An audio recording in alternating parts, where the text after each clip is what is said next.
now we can finally take your questions. If you have any question for Ryan, now is the time to fire away. Right. Did you have any questions off the back of that you would like to ask about those 3 kind of topics that were dealt with? Don't be shy. You can start. There we go. Thanks. My question is, the Bible says that Jesus went through pain and suffering so that we may be free from that. So what I'm asking is, if I'm going through pain and suffering, am I supposed to accept that because God is in control? Am I supposed to be like, okay, because God is in control, that everything's just going to be fine and relaxed? Not do anything about it because God is in control. Yeah, it's a good question. It's a very good question. Thanks for asking it. I suppose we need to ask, what did Jesus achieve for us when he died and when he rose again? Ultimately, he took care of the suffering and the punishment and the judgment that should come to those who are under sin. In other words, those who are walking around in God's world, giving God the middle finger and saying, screw you, God, I'm going to do life the way that I want to. And so we become rebels in God's kingdom, and we are under judgment. And anything that happens to us under judgment is something that we deserve. Now, this is obviously the good news of what Jesus does. What we deserve, the judgment that we deserve, he takes on himself. So that's been taken care of. Now, your question is, and it's an excellent question, we're still waiting for Jesus to come back. And we live in the life now.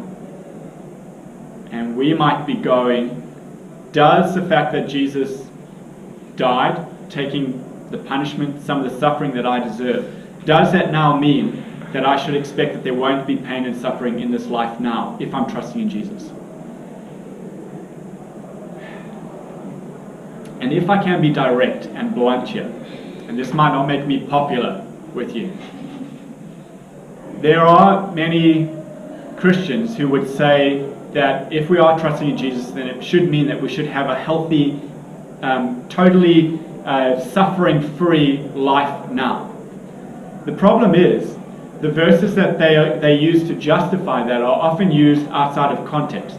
In other words, they're ripped out of what they actually are meant to say, and they're wielded to give us promises that aren't necessarily false, that aren't necessarily true.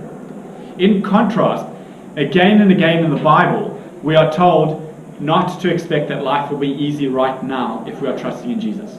So we are on, it feels like kind of Shepston side of stuff is actually a whole different campus, doesn't it? But on that side of the campus, we've been working through this series, Verses That Christians Misuse. And the first 2 that we did were Jeremiah 29:11. Everyone know that one? For I know the plans I have for you, declares the Lord, etc., etc. The one we did this week was Philippians 4:13.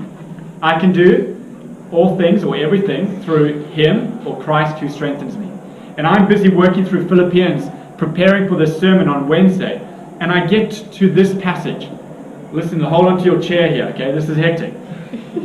The Apostle Paul is talking to Christians and he says this, for it has been given to you on Christ's behalf, not only to believe in him, but also to suffer for him.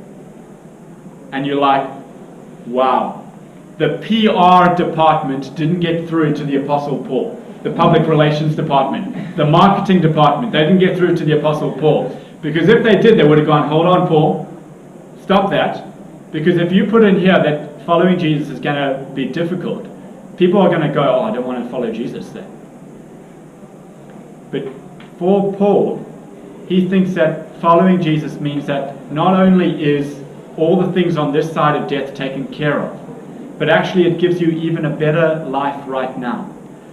Not an easier life, but a better life. And I think that is the consistent message of the Bible through and through. If you are following Jesus, what's that saying? The student is not above his master. We follow a Jesus who suffered. The only innocent one, and yet he suffered. If we are to follow this Jesus, I think we can expect that there will be suffering that will come our way. And there are whole books of the New Testament, for instance 1 Peter, that make it clear that if you're following Jesus, there will be suffering for following him. And even more than that, we know that we live in a broken world. And so we should expect that there will be suffering that just comes from us living in a world that is messed up. And this is why the Bible ends in Revelation 21. One of the last phrases in the Bible is, "Come, Lord Jesus, come." Why? Because when he comes, then all of this suffering, all of this pain, even some of our struggle with sin now, will finally be removed. It'll be sucked out, and it'll be kicked out the door. That's the final Christian hope over there.